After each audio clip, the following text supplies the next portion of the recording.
Olá pessoal, hoje eu gostaria de falar do que eu considero o mais livre de todos os filósofos.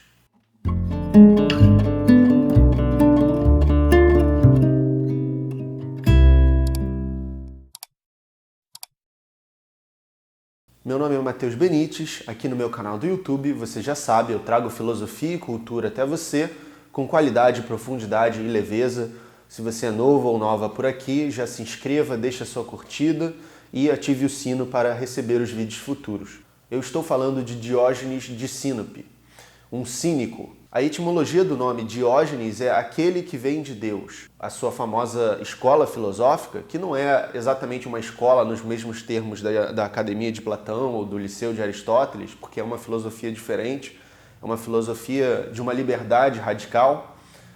A filosofia de Diógenes começa e termina com a liberdade e, portanto, não está tão preocupado na filosofia especulativa para formar uma escola de pensamento, mas é muito mais a filosofia como um modo de viver, mais do que Sócrates, dando continuidade ao que Sócrates iniciou, ele encarnou esse ideal e vai influenciar muito até a escola dos estoicos. Diógenes, no entanto, como eu disse, é um cínico, e a palavra cínico, embora tenha uma conotação muito pejorativa atualmente, ela vem de kínikos, que no grego, na época de Diógenes, significava aqueles que vivem como um cão, como os cães, kios. E viver como um cão era o modo de vida de Diógenes no sentido mais literal possível, pois ele morava em um barril, na rua, ele não tinha posses, ele tinha uma almofada, uma lanterna, o seu barril, e ele nos lembra que é preciso muito pouco para se satisfazer com a vida, para viver feliz.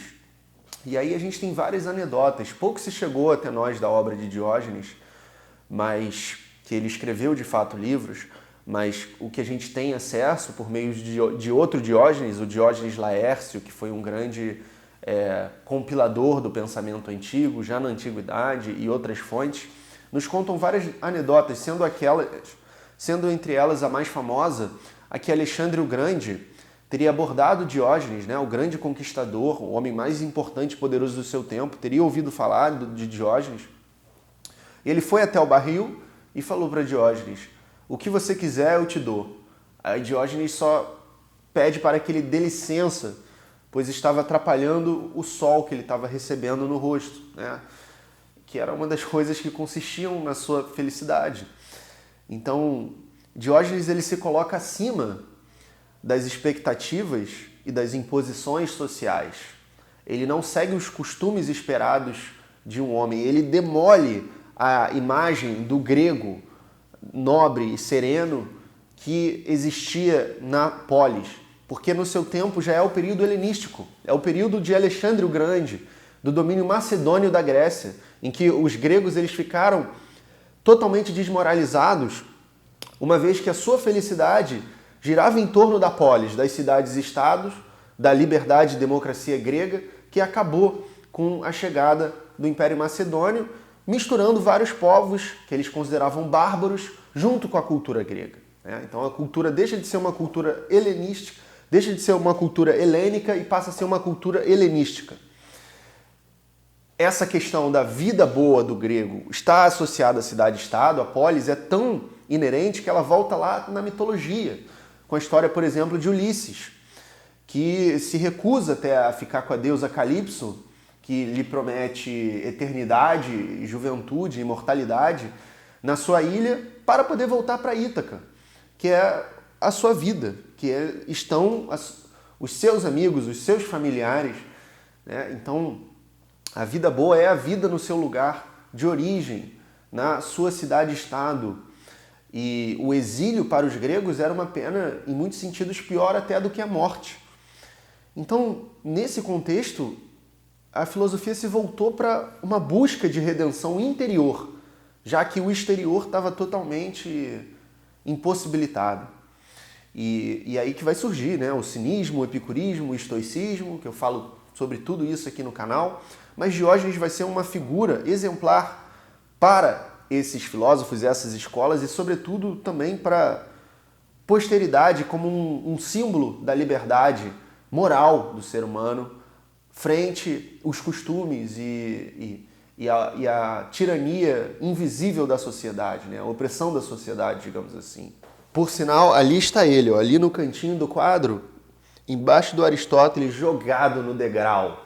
Esse é o Diógenes representado por Rafael na pintura da Escola de Atenas. Então Diógenes afirma sua liberdade radical, por exemplo, quando ele vai ser vendido como escravo, né? E aí ele fala, olha, quem quiser um mestre pode me comprar. Porque, né, ele vai ser um mestre da pessoa. Ou então, quando tiram sarro de Diógenes, dizendo que ele vive como um cão, e começam a jogar ossos nele, Diógenes se levanta e começa a urinar nessas pessoas. Exatamente, um filósofo que urina nas pessoas, dentro desse contexto muito específico.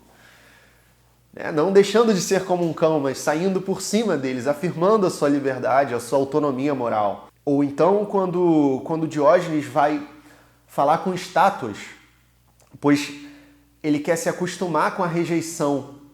Então ele vai pedir dinheiro para estátuas, porque o ganha-pão dele era como pedinte. E aí ele abordava estátuas, que obviamente, né, é uma coisa ridícula, nenhuma estátua vai responder e dar uma esmola para ele, mas para justamente se acostumar com a indiferença alheia e o desprezo e a humilhação e a rejeição. Tem muitas histórias sobre esse filósofo, eu tenho um vídeo mais introdutório a ele aqui no canal, você pode assistir aqui em cima. Mas agora a gente pode pensar até que ponto a gente quer essa liberdade radical de Diógenes. Eu acho que a gente tem que aprender com Diógenes a viver conscientemente e não seguir no automático as imposições da sociedade e as expectativas dos outros para as nossas vidas, mas, ao mesmo tempo, com relação a muitos dos costumes e instituições e normas esperadas na sociedade, a gente precisa se engajar com elas e, consciente, voluntariamente, adotá-las para poder viver bem em sociedade, para poder viver uma vida saudável, sobretudo. Você não precisa ser exatamente como Diógenes para viver uma vida autêntica. Tem uma influência grande do Diógenes no próprio Nietzsche também. Quando Nietzsche apresenta o aforismo da morte de Deus na Gaia Ciência, que um insensato sai com uma lanterna no meio da rua, procuro Deus, nós matamos Deus, vocês e eu, nós somos seus assassinos.